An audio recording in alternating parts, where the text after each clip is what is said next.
Celui qui te donne le nom a une autorité sur ta vie. Pourquoi est-ce que le parent qui se fâche contre l'enfant met l'enfant en difficulté? Pas seulement parce qu'il a donné naissance à l'enfant, mais le nom qu'il donne à l'enfant est une signature d'autorité à vie.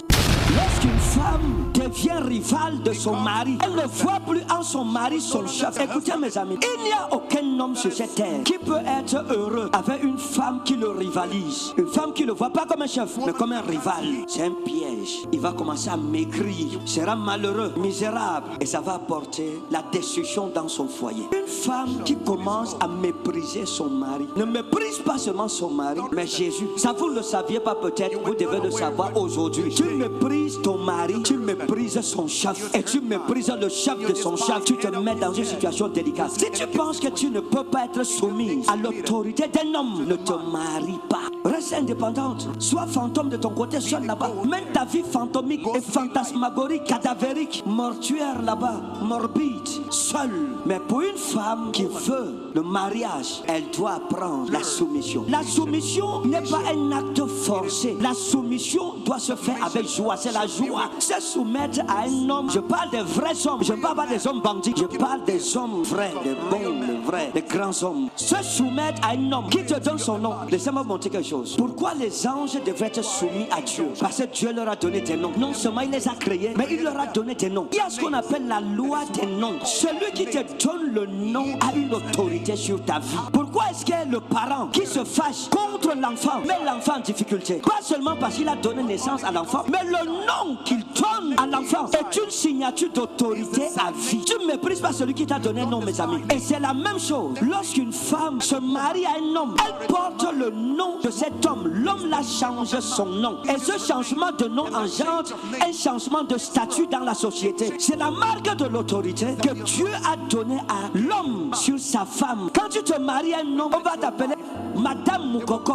Et jamais le contraire. Ton prénom de jeune femme, c'est quoi, ma fille? Eugénie. Oui, Eugénie. Voilà son mari. On t'appelle Madame qui? Et toi, on t'appelle Monsieur qui? Monsieur Moukoko. Est-ce qu'on va t'appeler un jour Monsieur Eugénie? Jamais, papa. Pourquoi jamais? Parce que ce n'est pas fait pour être ainsi. La marque de ton nom qu'elle porte est la signature de ton autorité sur elle jusqu'à sa mort. Elle te doit respect, elle te doit amour, elle te doit soumission. Une femme qui se rebelle contre son mari, le nom de ton mari que tu portes est un jugement sur ta tête. Il faut être heureux d'avoir un homme. Une femme qui insulte son mari est une femme insensée. Elle met une mauvaise sémence sur ses enfants. Une femme qui manque de respect à son mari, qu'elle ne pense pas qu'après va se mettre à genoux et avoir l'amitié de Jésus, le chef de son mari, ce n'est pas possible. Tu veux le cœur de Jésus, console le cœur de ton mari. Ce qui apporte le désordre, c'est lorsqu'il y a des gens qui ne veulent plus respecter l'ordre. Lorsqu'un homme ou une femme se met déjà au-dessus de la loi,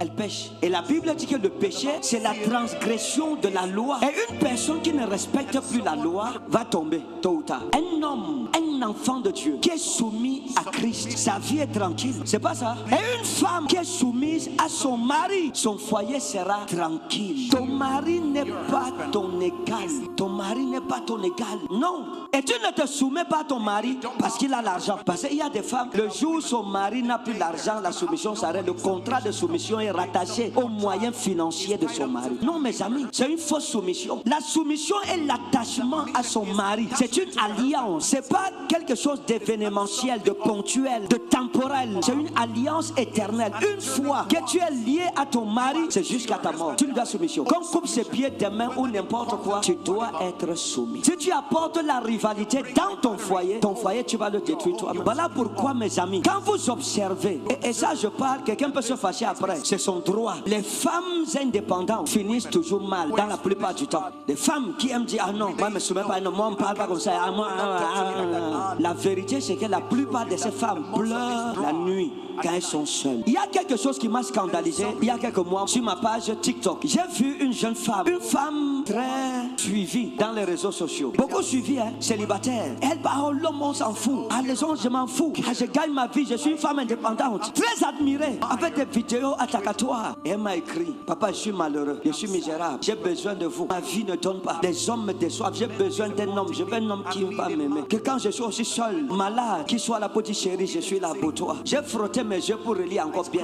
Je suis retourné dans le profil. J'ai encore bien vérifié le nom. Je me suis rendu compte que c'était la personne. Moi, mon problème n'était pas le problème de la personne. Mais mon problème était le problème dans lequel la personne a mis d'autres filles qui ont cru en elle, qui ont cru aux réseaux sociaux, qui se sont dit voici un modèle pour nous. Nous aussi on est des femmes indépendantes, mais sans savoir qu'en secret elle cherche le secours des prophètes. Elle cherche son mari. Les réseaux sociaux ce n'est pas la vie réelle. Il y a les gens, vous les voyez ces films, les couples et tout ça. C'est après la bagarre, ils ont d'abord bagarré. Parfois même ces films comme ça là, ils ne se parlent pas entre eux depuis 3 jours.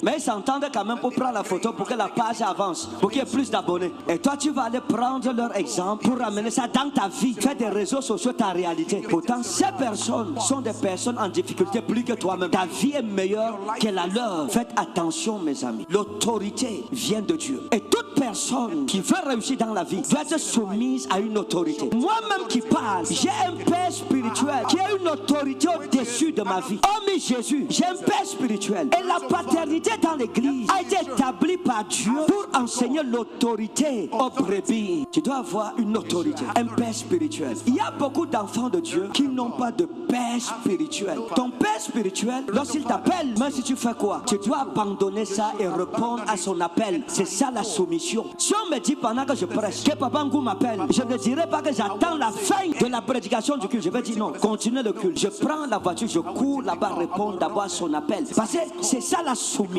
Tu dois être soumis à l'autorité parentale spirituelle. Tant que tu n'es pas soumis, écoutez mes amis, ce n'est même pas quelque chose qu'on doit épiloguer dessus longtemps. Ceux qui ont la sémence de la rébellion ont la sémence des rivalités. On ne rivalise pas avec l'autorité à laquelle on doit être soumis. Il faut collaborer avec elle. Même dans l'église, les chrétiens rebelles, leur fin n'est pas belle, leur vie n'est pas un exemple. Les rebelles qui jugent leurs parents, insultent, tu parles n'importe comment à ton père. Après toi-même tu moissonnes.